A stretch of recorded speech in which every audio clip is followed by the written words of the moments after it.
Thomas A. Oakley.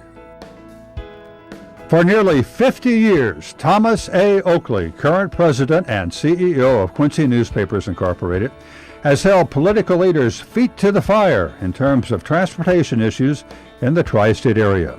As longtime chairman of the Quincy Highway Committee, Oakley has played a leading role in bringing 4 national highway corridors through this region: the Central Illinois Expressway, the US 36 I-72 East-West Corridor across Missouri, the Avenue of the Saints, and Illinois 336, which will complete the Illinois portion of a Chicago to Kansas City expressway. He came back from military service. I think it was late 50s, early 60s. I think he began a process of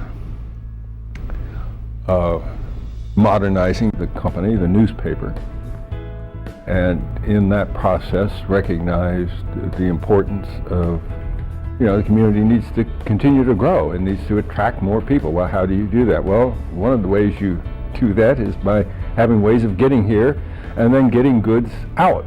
That media company is provided the forum by which you got the attention of politicians and state leaders and state bureaucrats to pay attention to us over here, and what our friends in Macomb at one time called Forgotonia. Well, what can a media company do except make Forgotonia remembered? And so that's what happened.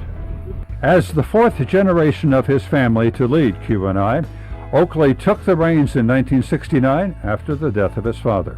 Under his leadership, the multimedia company that locally owns the Quincy Herald-Whig newspaper and WGEM AM/FM TV has acquired 11 additional television stations and currently operates in 14 states. You don't stand still, and you got to remember that my 30-some years at the paper, this was a huge transition in technology. When I began there, we were still in the old hot metal days, the old traditional newspaper, smoky, dirty composing room kind of thing.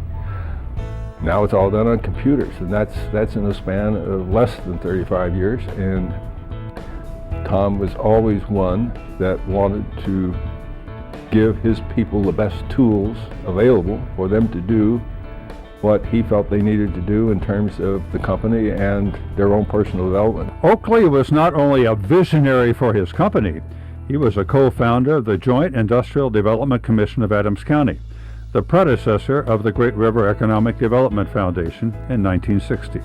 This 12-member commission combined the development resources of several groups to buy and reserve land for future industrial growth. Oakley continues to play a significant role in regional initiatives through the Tri-State Development Summit and the West Central Illinois Summit Group. What's best for the larger group. At the same time as I watch the work he's done in community development and economic development, there have been lots of occasions where there might have been somebody could maybe figure out some personal gain. He never thinks about that. He thinks about what's best for the community.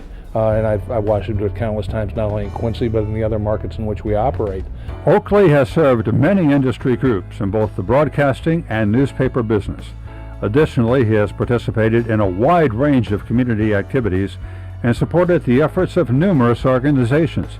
He has been recognized with many awards.